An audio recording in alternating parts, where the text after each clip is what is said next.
नमस्कार दोस्तों, शीर्ष प्रसिद्ध पिक्चर चैनल में आप लोगों का स्वागत है। दोस्तों, आज हम बात करते हैं कि ज़ीरो बजट या बहुत ही कम बजट में फीचर फिल्म बनाने के लिए उसके लिए सेटअप कैसे तैयार करते हैं। तो देखिए, कुछ भी सेटअप बनाने से पहले सबसे ज़रूरी चीज़ जो है, वो है कि आपका अपनी तैयारी। जैसे कम से कम आप कुछ शॉर्ट फ़िल्में वगैरह ज़रूर बना के रख लीजिए। देखिए, कुछ भी सेटअप बनाने से पहले आपका मेंटली प्रिपेयर होना बहुत ज़रूरी है। उससे पहले जितनी भी तैयारी हो सकती है आप तैयारी कर लीजिए, क्योंकि ये काम आसान नहीं होता। इंडिपेंडेंट फ़िल्म बनाना अपने आप में बहुत ही बड़ा काम होता है, और उसमें भी जब आपके पास बजट ना हो, ये बहुत जिगर वाला काम होता है। तो इसके लिए आपकी तैयारी बहुत अच्छी होनी चाहिए, और जो-जो भी ज़रूरी चीज़ें हैं उस पे आपको काम पूरा रेडी रखना चाहिए। सेटअप बनाने से पहले आप कुछ शॉर्ट फ़िल्में बना लें, 2-3 शॉर्ट फ़िल्म्स बना लें और उसको स्टडी करें, उस पे रिसर्च करें, और जो भी आपने शॉर्ट फ़िल्म बनाई है उसमें आप देखें, मतलब पूरा प्रोसेस को कंप्लीट कीजिएगा। तो पोस्ट का सारा काम कराइएगा, और जब आपकी शॉर्ट फ़िल्म पूरी कंप्लीट हो जाए तो उसको आप देखिए कि कहाँ पे किस तरह से चीज़ें मैंने उसमें काम किया है।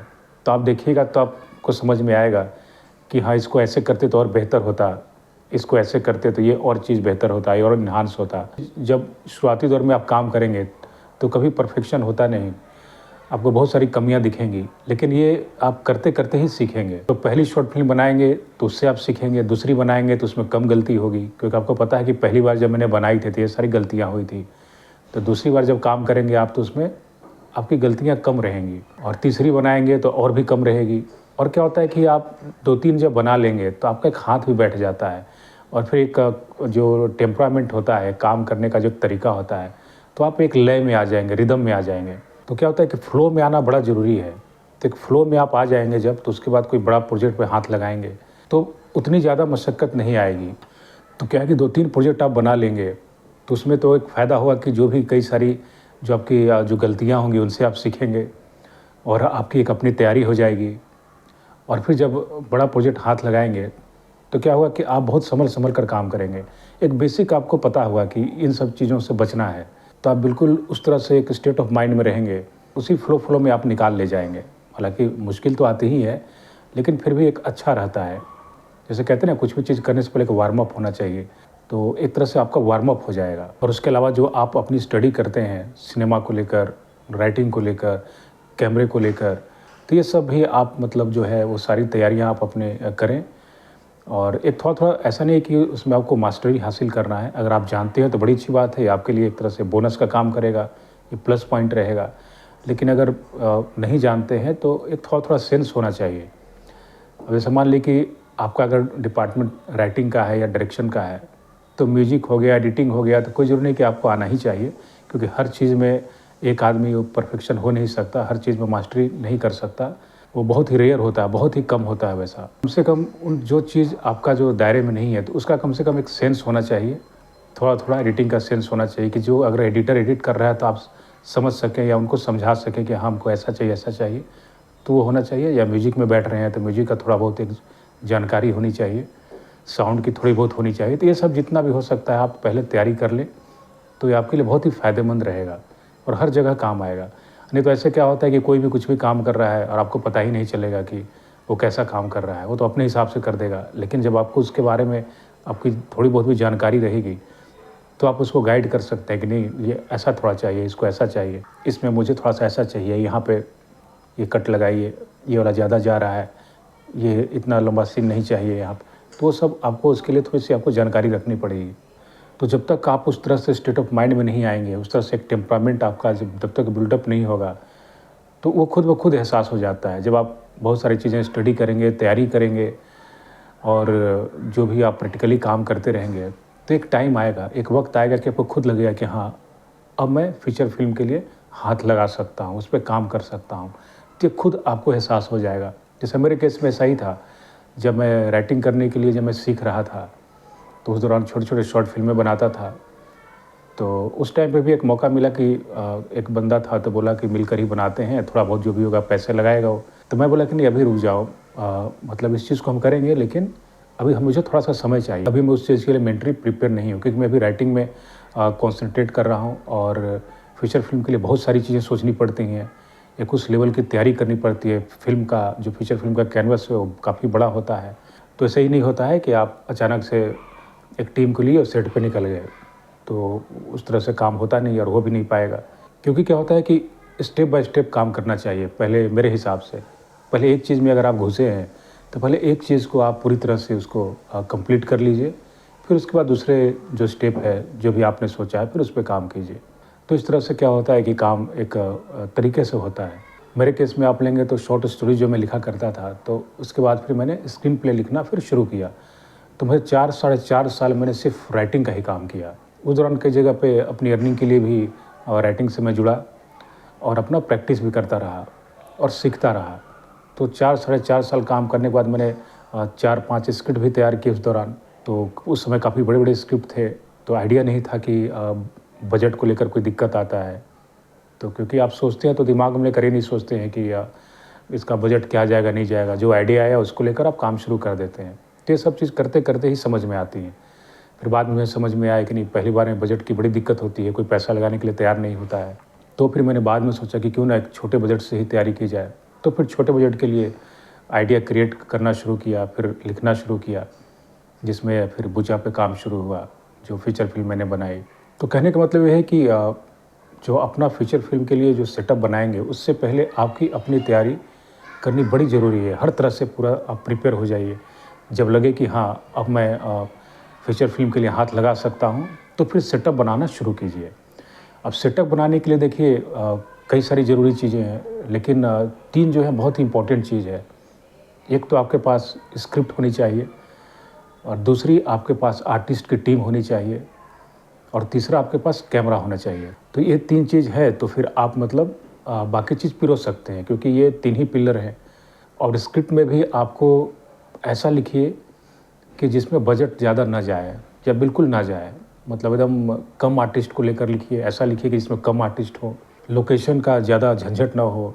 कोशिश कीजिए कि एक ही लोकेशन में, 1-2 लोकेशन में सारा शूट हो जाए, क्योंकि बहुत सारी ऐसी फिल्में बनी हैं जो लो बजट की या फिर एकदम नो बजट कह सकते हैं, जिसमें सिर्फ एक कमरे में ही पूरी फिल्म को शूट कर लिया गया। और कोई फिल्म ऐसी है कि एक घर में ही पूरी फिल्म बना ली गई, कोई ऐसी है कि एक फिल्म पूरी जंगल में ही बन गई। तो देखिए, एक ही लोकेशन पर सारा काम हो गया। अलग अलग लोकेशन रहेंगे तो खर्चा बढ़ेगा आने जाने का, फिर सेटअप यहाँ लगाइए, यहाँ से उठाकर वहाँ लगाइए, तो बहुत तरह की झंझट होती है। क्योंकि आप जहाँ जहाँ जाएंगे पूरी टीम रहेगी, पूरा सेटअप रहेगा, फिर जहाँ पे रुकेंगे वहाँ का खर्चा रहेगा, फिर खाने पीने का खर्चा रहेगा। तो ये सब चीज़ आपको ध्यान में रख कर आपको सोचना पड़ेगा। तो पहले नॉर्मल ऐसा लिखिए कि उसी लोकेशन के आसपास ही पूरी कहानी आपकी वो कंप्लीट हो जाए। इक्का दुक्का सीन चले गए इधर तो चलो आप चीट कर सकते हैं, लेकिन ज़्यादा से ज़्यादा 90% 95% कोशिश कीजिए कि सेम ही लोकेशन पे आपकी पूरी कहानी जो है ख़त्म हो जाए, कंप्लीट हो जाए।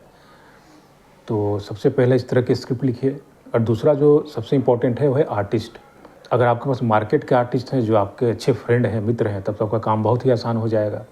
और अगर नहीं है तो आप नए लोगों को लेकर भी बना सकते हैं। लोगों ने बनाया है, तो ऐसा नहीं कि सिर्फ मैंने ही जो बनाई थी, और भी कई सारे लोगों ने ऐसी बनाई है, तो नए लोगों को लेकर बनाइए।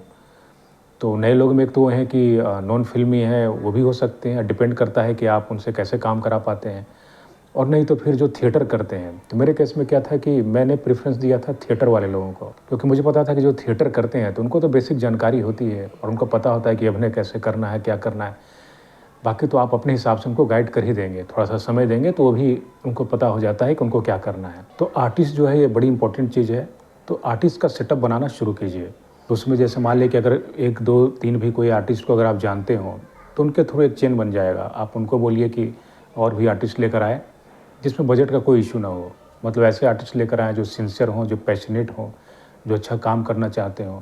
तो थोड़ा मुश्किल होता है, क्योंकि आजकल क्या है कि लोग बिना पैसे का काम नहीं करते हैं, और मार्केट का तो आप सोच ही नहीं सकते हैं। या जो मार्केट में थोड़ा बहुत वो जो हल्का-फुल्का चेहरा भी जो दिखाते हैं, जो जानते हैं, तो आजकल वो भी नहीं आएँगे। तो पैसा दीजिएगा तब आएँगे, नहीं तो नहीं आएँगे। तो वैसे लोगों पे आप टाइम वेस्ट मत कीजिए। आप थिएटर में ही जो लोग हैं उनमें भी मिल जाएँगे आपको। हर तरह की सोच वाले लोग होते हैं, तो उसमें ऐसे लोग भी मिल जाएँगे जो आपको बिना पैसे के भी वो काम करने को तैयार हो जाएँगे। अगर उनको लगेगा कि हाँ, सब्जेक्ट अच्छा है और इसमें काम करना चाहिए, और उनका कैरेक्टर दिखाने के लिए अगर लगेगा कि हाँ, इसमें मैं काफ़ी कुछ इसमें दिखा सकता हूँ अपनी परफॉर्मेंस, तो बिल्कुल काम करेंगे, मिलेंगे। उसी में से फ़िल्टर होके आएँगे अगर आप ढूँढेंगे तो।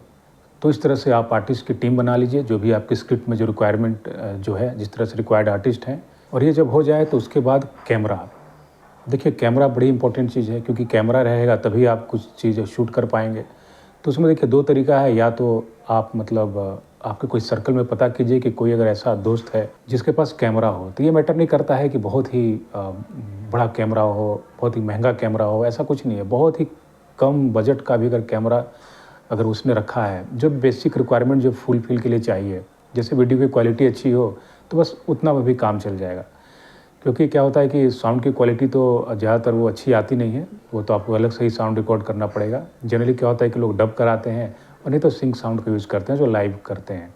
तो मिल जाए अगर किसी फ्रेंड के थ्रू तो बहुत अच्छा है, अगर उसके पास रखा है तो उसको भी आप जोड़ लीजिए टीम में कि किस तरह से जुड़ना चाहते हो, बात करके देखिए, अगर हो जाता है तो अच्छी बात है।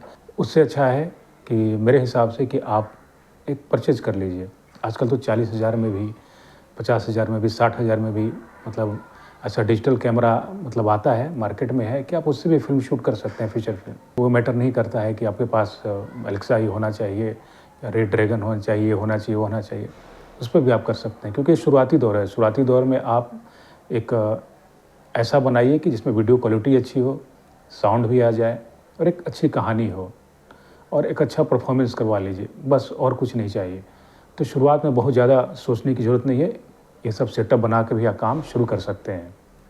तो मेरे हिसाब से कैमरा जो है वो आप परचेज़ कर लीजिए, और बहुत सारा कैमरा कम बजट में वो आता है जिसमें लेंस अटैच्ड होता है, आप चेंज नहीं कर सकते हैं। तो उसके लिए भी कोई वो बहुत बड़ी दिक्कत वाली बात नहीं है, आप उससे भी खेल सकते हैं, बस कैमरा के बारे में आपको समझ होनी चाहिए। तो अगर मान लीजिए कि या सेकंड हैंड कहीं से मिल जाए, अच्छा अगर कैमरा हो सेकंड हैंड मिल जाए तो भी आप परचेज़ कर सकते हैं। कैनन का आप ले सकते हैं, मार्क 2 भी ले सकते हैं, मार्क 3 भी ले सकते हैं, उनसे भी आप शूट अच्छे से कर सकते हैं। उसमें आपको अलग-अलग लेंसेज़ भी मिल जाएँगे। तो उस तरह से अगर आपका सेटअप बनता है कैमरे का तो वैसा बना लीजिए, वो भी बहुत अच्छा रहेगा। तो उसमें भी आपको कम बजट में मिल जाएगा, अगर कोई सर्कल में कोई रखा हो। क्योंकि बहुत लोग ऐसा जो कैमरा रखा होता है, जो बेचना चाहता है, नया लेना चाहता है, तो वो भी सर्कल में पता कीजिएगा ना, किसी-किसी के पास तो रहता ही है। वो आपको मुझे लगता है कि मिल जाएगा ढूँढने पे, और नहीं तो फिर परचेज़ कर लीजिए कम बजट का। और रहा लाइट और साउंड का, तो आपका सीन के हिसाब से देख लीजिएगा कि क्या रिक्वायरमेंट है। अगर नाइट का है तो कम बजट का बल्ब भी आप वो सब यूज़ करके भी आप वो शूट कर सकते हैं। बहुत ज़्यादा वैसा नहीं चाहिए कि ये लाइट चाहिए, वो लाइट चाहिए, वो ताम-झाम की ज़रूरत नहीं है। वो सब तब आप कर सकते हैं जब आपके पास बजट आ जाए।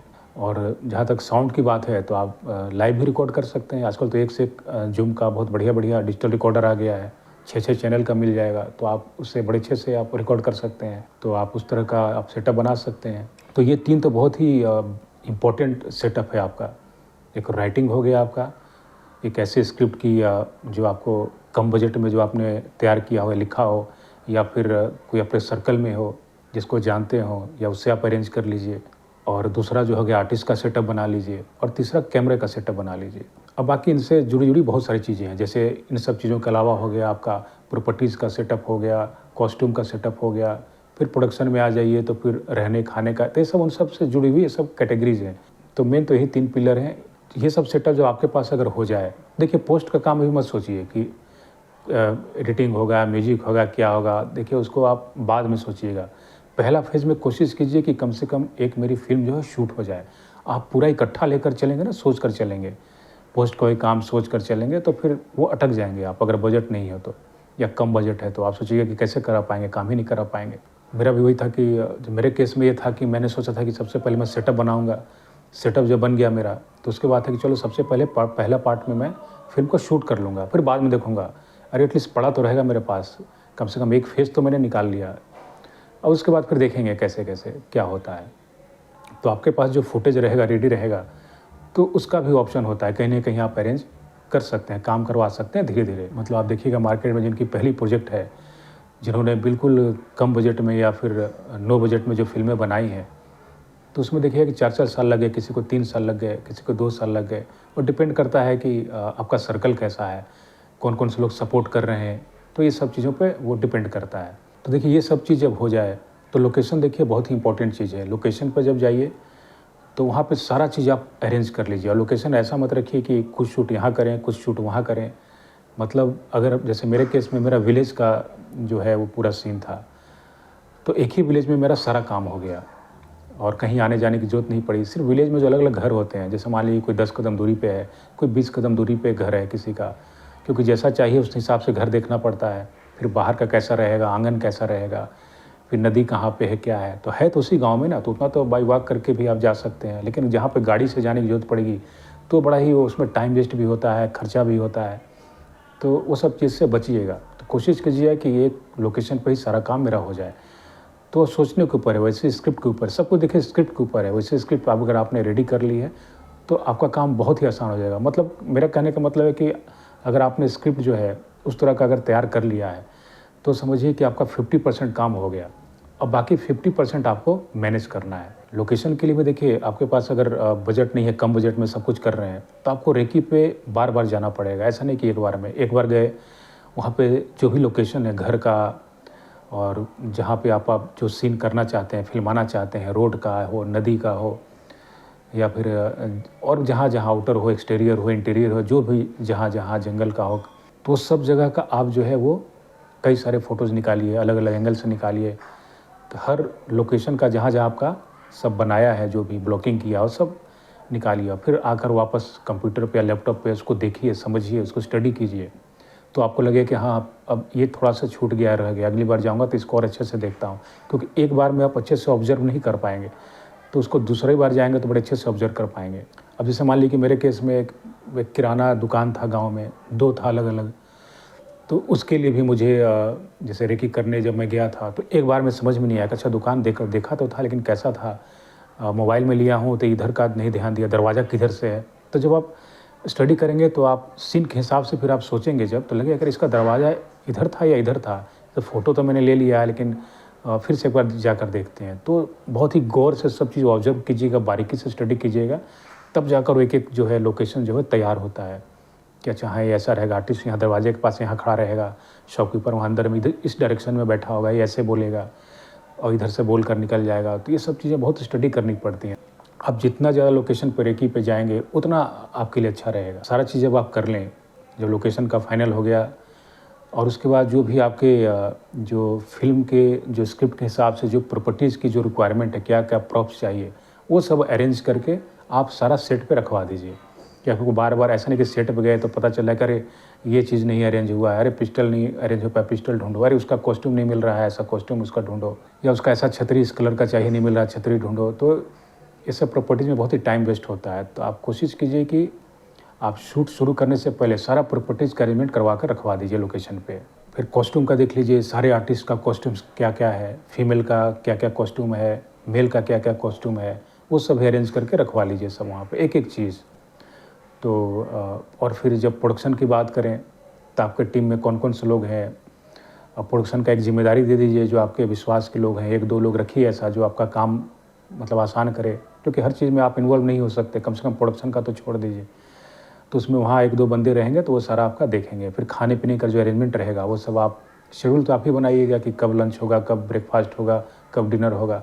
बाकी उन लोगों को सिर्फ बता दीजिएगा तो समझ जाएँगे कि हाँ, कब-कब रेडी करके रखना है। तो खाने-पीने का, रहने का अरेंजमेंट जो है लोकेशन पे कर लीजिए। तो लोकेशन में आप जाइएगा तो बहुत कम से कम में जो होता है, अगर आपके मान लीजिए कोई या ऐसा जगह आप शूट कर रहे हैं तो कोशिश कीजिए कि कोई आपके रिलेशन में निकल आए। तो हो सकता है उनके घर में ना, लेकिन वो कहीं ऐसा मतलब जो वहाँ हमेशा के लिए जो रहते हैं, तो वो आपको हेल्प कर सकते हैं कि चलिए ऐसा जगह मैं बता दूँगा जहाँ आपको कम खर्चा आएगा, या हो सकता है ना भी आए। या फिर आपको कोई फ्रेंड सर्कल में वैसा हो, तो उस तरह से आप कोशिश पहले कीजिए कि जहाँ पे बिल्कुल पैसा ही ना लगे और अरेंजमेंट हो जाए। और अगर लगे तो बहुत कम से कम में मतलब वो हो जाए। तो ये सब जो बेसिक है, ये सब सेटअप जब बना लीजिएगा आप शूट पे जाने से पहले, तो उसके बाद जो सबसे इम्पोर्टेंट है, जो मेरे हिसाब से जब सब सेटअप बना लिए आप, अब आपको शूट पे जाना है, तो उसके पहले कम से कम 1 हफ्ता या 10 दिन ज़रूर निकालिए आर्टिस्ट लोगों का रिहर्सल कराने के लिए। तो जो भी आपके आर्टिस्ट हैं जो टीम में, तो उनको रिहर्सल कराइए 1 हफ्ता से 10 दिन तक। क्योंकि जब आप शूट पे जाएँगे तो एक-एक दिन आपके लिए बहुत इम्पोर्टेंट है। अगर तैयारी अच्छे से नहीं रहेगी बाकी आर्टिस्ट की, तो फिर 1 महीना, 1.5 महीना, 2 महीना भी खींच सकता है। तो ये बड़ी दिक्कत आएगी। तो 1 हफ्ता 10 दिन आप सबको रिहर्सल कराइए। तो रिहर्सल करा देंगे तो उससे फ़ायदा ये रहेगा कि आपकी भी एक रिवीजन हो जाएगी और सारे आर्टिस्ट लोगों की एक रिवीजन हो जाएगी, और उनको पता रहेगा कि सेट पे जाकर मुझे क्या करना है। क्योंकि यहाँ पे आप रिहर्सल कराएँगे तो कई सारी गलतियाँ होंगी, तो वो सब चीज़ आप सुधार सकेंगे। और आर्टिस्ट को क्या होता है कि रिदम में आने में टाइम लगता है। और ये सब क्या होता है कि मार्केट के आर्टिस्ट तो है नहीं, तो इनको भी थोड़ा सा समय लगता है, इनको भी थोड़ा सा समय दीजिए। बड़े अच्छे से उनकी बॉडी लैंग्वेज जो है बढ़िया हो जाएगी एक कैरेक्टर के हिसाब से, और उनको जो डायलॉग डिलीवरी करनी है वो भी उनको पता रहेगा कि कैसे मुझे बोलना है।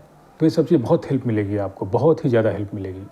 करीब 15-20 दिन टाइम निकाल कर जो शेड्यूल बना लीजिए, उसमें सारे आर्टिस्ट का जो होता है वो दिन बना लीजिए, कौन आर्टिस्ट का कितना सीन है, लीड आर्टिस्ट का कितना जाएगा, एक कैरेक्टर आर्टिस्ट का कितना जाएगा।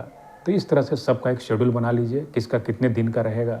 और जितने भी छोटे छोटे आर्टिस्ट हैं जिनका 1 दिन का हो, 2 दिन का हो, तो उनको आप फ्री करते जाइए। उससे क्या होता है कि आप एक दिन जब पहली बार सबको लेकर जाएंगे तो बहुत सारी भीड़ इकट्ठी हो जाती है, तो इक्का दुक्का जो है उनको फ्री करते जाइए। तो आप मतलब फिर आपकी टीम जो है, फिर जिनका ज़्यादा सीन्स है वही सिर्फ बचे रह जाएंगे। फिर एक टाइम ऐसा आएगा कि सब लोग फ्री हो जाएंगे और जो लीड आर्टिस्ट है वही बचा रहेगा। तो इस तरह से सबको, छोटे छोटे आर्टिस्ट को जिनका 1 दिन 2 दिन का है, 3 दिन का, उनको फ्री करते जाइए आप। ये तो एक बेसिक जो हो गया, इस तरह से आपको ध्यान में रखना है। पूरा सेटअप बना के आप सेट पे जाइए और अच्छे से शूट कीजिए।